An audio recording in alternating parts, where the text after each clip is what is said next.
আমি July August আন্দোলনের একজন গেজেটভুক্ত আহত যোদ্ধা ও কারানির্যাতিত। আমি কোটা সংস্কার থেকে বৈষম্য বিরোধী ছাত্র আন্দোলনের প্রত্যেকটি কর্মসূচিতে সম্মুখ সারিতে থেকে আন্দোলন সংগঠিত করেছি। এরই ধারাবাহিকতায় গত 2024 সালের 16 জুলাই ঢাকা কলেজ সংলগ্ন নাইমের গলির বিপরীত পাশে হাসিনা বাহিনী ছাত্রলীগ যুবলীগ হামলায় গুরুতর আহত হয়ে ধানমন্ডির পপুলার হসপিটালে চিকিৎসা নেই এবং সেখান থেকে উন্নত চিকিৎসার জন্য আমাকে ঢাকা মেডিকেল কলেজ হসপিটালে প্রেরণ করা হয়।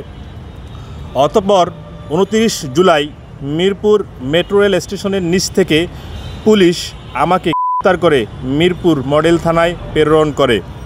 সেখানে তৎকালীন তথ্য প্রতিমন্ত্রী পলকের উপস্থিতিতে আমাকে নিয়ে অবর্ণনীয় শারীরিক নির্যাতন ও মানসিকভাবে হেনস্থা করে, যা দেশব্যাপী আলোড়ন সৃষ্টি করে। অতঃপর 5ই আগস্ট হাসিনার পতনের পরে আমি জেল থেকে মুক্তি পাই। কিছুদিন পরে সুস্থ হলে হাসিনা পলক তৎকালীন সড়ক মন্ত্রী কাদের গংদের করে নিউ মার্কেট থানায় মামলা দায়ের করি। উক্ত মামলায় তৎকালীন তথ্য প্রতিমন্ত্রী পলক ও সালমান এফ রহমানের হয়েছে। আওয়ামী লীগ বিরোধী সক্রিয় অবস্থানের কারণে প্রতিনিয়ত আওয়ামী লীগের লোকজন ও পতিত স্বৈরাচারের দোসররা আমাকে ও আমার পরিবারকে ক্রমাগতভাবে দিয়ে যাচ্ছে।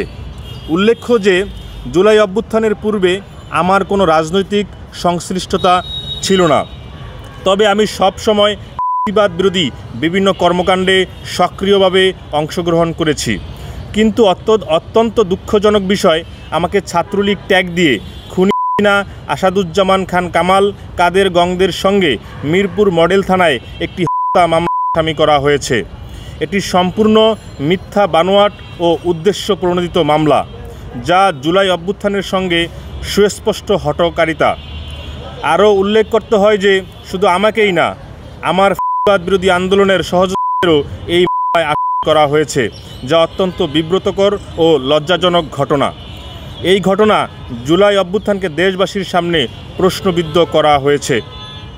আমি সুস্পষ্টভাবে বলতে চাই, এটি কোনো অনিচ্ছাকৃত ভুল নয়, এটি পূর্ব পরিকল্পনা ও আওয়ামী দায়িত্বশীল ষড়যন্ত্রের অংশ, যা আমাদের জুলাই অভ্যুত্থানে অংশগ্রহণকারী বিপ্লবীদের জীবনের নিরাপত্তার প্রতি স্বরূপ।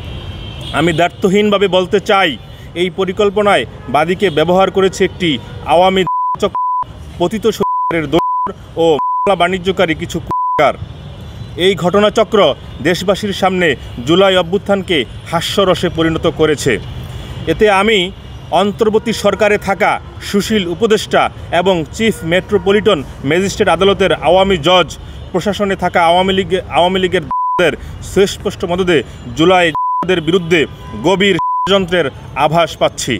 পরিশেষে আমি বলতে চাই, এই মিথ্যা ও উদ্দেশ্য প্রণোদিত মামলা আগামী 48 ঘন্টার মধ্যে প্রত্যাহার করতে হবে। যারা এই মামলা দায়েরের সাথে সংশ্লিষ্ট সকলকে আইনের আওতায় এনে দৃষ্টান্তমূলক শাস্তির ব্যবস্থা করতে হবে।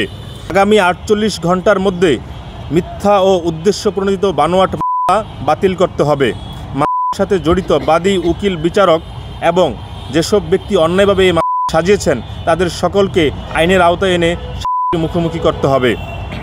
জুলাই অভ্যুত্থানের একজন আহত কারানির্যাতিত ও হাসিনার বিরুদ্ধে মামলা দায়েরকারী একজন নির্ভীক যোদ্ধাকে ট্যাগ এবং মিথ্যা মামলা দিয়ে দমন পীড়ন অবিলম্বে বন্ধ করতে হবে।